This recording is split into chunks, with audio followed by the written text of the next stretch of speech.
Today we're talking about self-tapes, the #1 way we get jobs. Seeing more at-home auditions, this is an incredibly valuable skill set. Let's check out a couple of tapes to demonstrate what we're talking about. All right, so I'm going to give a quick rundown of what makes self-tapes work and how best to avoid the costly mistakes that we see all the time. So I selected about 10 self-tapes here so that we can get a really good idea of what works and what doesn't. So let's start with the slate. A lot of people say it's just a slate. What's the big deal? Well, this is the first thing that casting directors are going to see. It's the first thing that the director is going to see. The slate is that one little chance for you to just be yourself. And they can get a really, really good idea of who you are based on the slate. It's not really about doing it right. It's about avoiding what to do wrong. A lot of people make the slate to be this desperate chance to show yourself and to do something unique. The slate is not a place to do something unique. That's meant for the scene.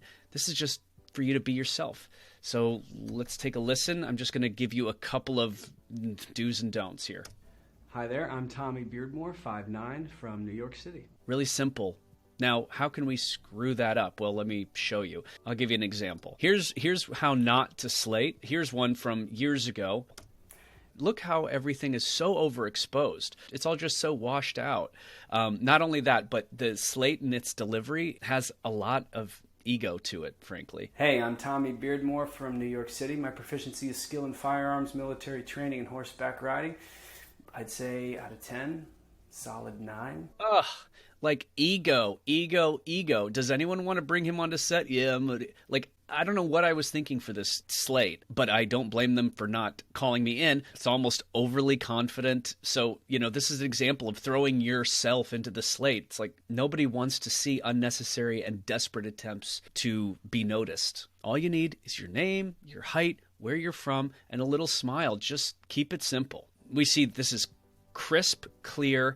The audio is great. I think this was a street cop. Hi, I'm Tommy Beardmore, 5'9", from New York City, reading for Rory. Now, sometimes you don't have to say who you're reading for. They know because of the clip and because of the name and because of the title and all that stuff. If they do request it, you got to put it in. I really don't ever do it unless it's requested. See how we've got a lot of room here? This is not good. What you want to get is about this distance. What they say is if you were to take 2 fingers, put it above your head, the frame should cut off about right here. Okay, so that, great, good. Little bit too much headroom. That's what you want. Headroom right here. 2 fingers. See, that's a lot of headroom. That's not a lot of headroom. So this is kind of prime frame. It's called a bust shot for the bust. If it's something heavily physical and they need to see the body, I'm going to pop out a little bit. Every slate is different because of what this casting director needs. So it's really important that you read all the instructions, because submission instructions not only are different across casting offices, but they're totally different across individual projects. So you have to really be mindful of that. If you don't follow the directions, it's going to end up in the trash and you probably won't get called back for a really long time, if at all. So this is an example of a full body slate. Now, it sounds elementary, but a lot of people screw this up. This is a studio slate where you have the ability to zoom out because of the camera that you're using. Usually we're using our phone, and this is what we can do. Instead of taking it landscape and bringing the whole room into the slate, you can actually turn it vertical and edit it in like this, where you can see the full body and you don't have your kitchen and all that stuff in the shot. So you want to kind of crunch that down, giving them what they need, and that's a full body shot. Hi there, I'm Tommy Beardmore, 5'9", home base New York City, taping from Greensboro, North Carolina, fully available for the dates and willing to change appearance. Hi there, Yeah, so that's super easy, right? Boom, boom, boom, boom, boom, everything that they need, and it's all concise. I'm not stumbling over my words. I know exactly what I'm saying. You know what? To be honest, sometimes it takes me like 5 times to do the slate right, because sometimes you have to throw a lot of stuff out there, and you have to kind of be concise and seamless in your delivery, because if you're stumbling over your words and you kind of forget what you're supposed to say, they're going to be turned off in a second. This was a little anti-personality. I was a little robotic in this, but like they're just getting that information. That's the slate. Whenever you have auditions, every audition is going to be different. You're in a car, you're on the phone, it's a walk and talk. There are all these things that like you can't really do in the audition room. I'm going to give you a couple examples of how to do this, get your point across, and not be distracting. In this particular scene, I was on the phone in the car. Instead of holding up my phone like everybody was going to, I threw it on speaker because that's what you do in a car. I sat myself in a car. I'm on the speakerphone. Let's listen. You're a talented kid, and I think I speak for Dane when I said we love working for you. But Yeah, well, why didn't she say that for herself? come on, Rory. No, you come on. I mean, what the hell am I supposed to do now? Okay, so see, a lot of times people get stuck with the phone. But what do you do when you're on a speakerphone? You kind of look around, you're doing your thing, you're in your car. So you really want to play with your eye lines and convey what the truth is, and that is this person is in a car on the phone. Completely washed out. Visually, this is not a good tape. Whatever happened, I just didn't pay attention to making it crisp and high quality, and I didn't get the job. It was a really good audition, but I didn't get the job because of it. Now, here's an example of kind of a wardrobe issue. What we see a lot is actors picking the wrong wardrobe and blending in with the background. I know that my shirt is green and the back is gray, but it's somewhat similar and can create a floating head effect. So really try to differentiate between yourself and the background. If you're heading into casting and you've never been there before, sometimes I'll bring a blue shirt and a gray shirt just in case. You never know. When you walk in, you could be blending in with the background and you can go unnoticed. Now, regarding props, a lot of casting directors do not like props. They feel it's distracting, it's forced. People don't really know how to use the props. It gets in the way of the audition. This was for Blue Moon, and it was set in a campsite. And so to deliver that message of where I was to make this situation believable, and I got a call back for this, I brought in these little logs. I didn't have to bring in this whole thing, but I implemented a little prop work, but I didn't make it the show. I kept it at the bottom of the screen. You see this? So I wanted to convey the message of where I was and give myself some busy work. Busy work is really important in auditions. It lets you feel comfortable, and it brings some authenticity and a natural element to whatever you're doing. I learned that on my first movie set.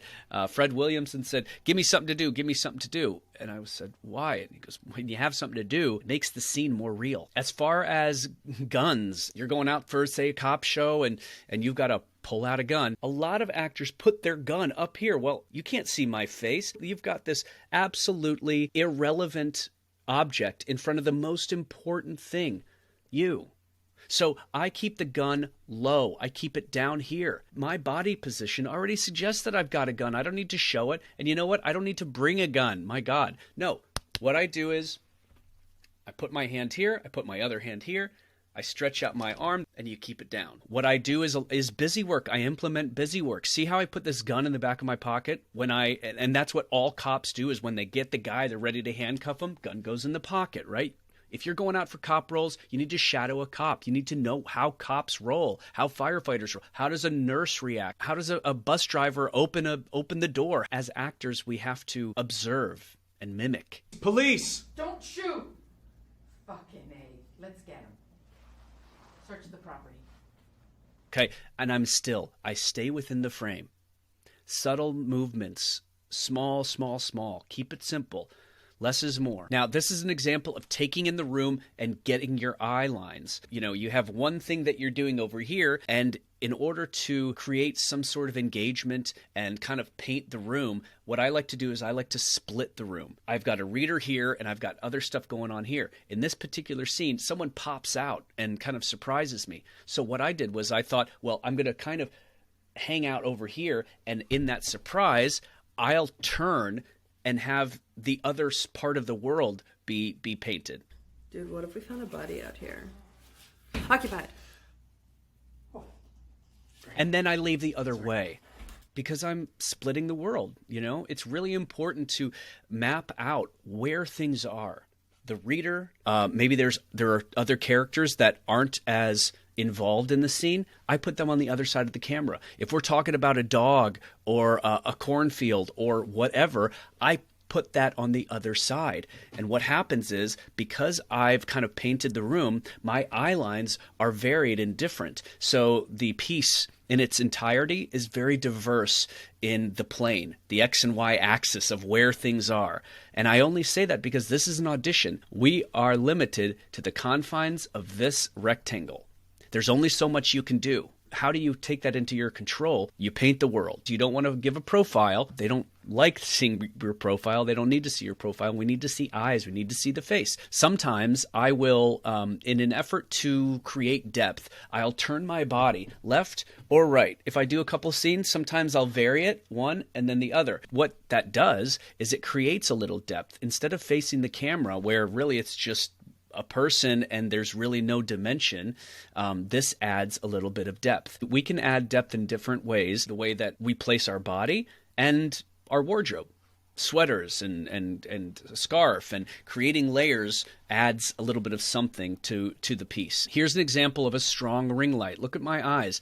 Heavy, heavy, heavy ring light. It takes away the pupils and kind of makes me look like a robot. So we'll take that down a little bit. Take out the eyes so you can actually see them. Obviously, we know what's wrong here. Completely out of focus. No light. I did not use a ring light for this, obviously. The resolution is bad.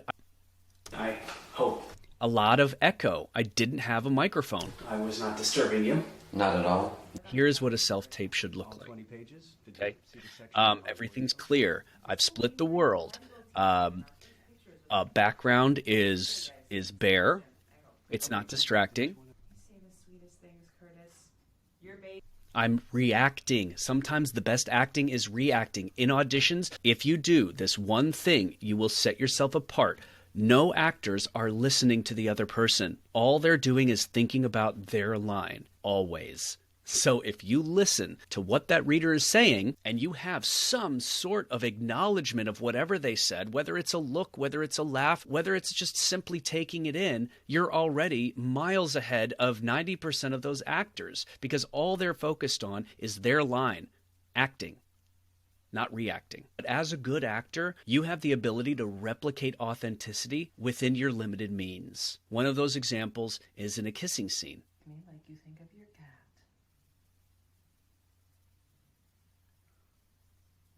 I don't know what a cat. Exactly. Okay, so a kissing scene. I have made the mistake of walking right up to the reader and hugging them and like physically engaging with them. Do not do that. You will have a kissing scene the same way you'll have a gun scene.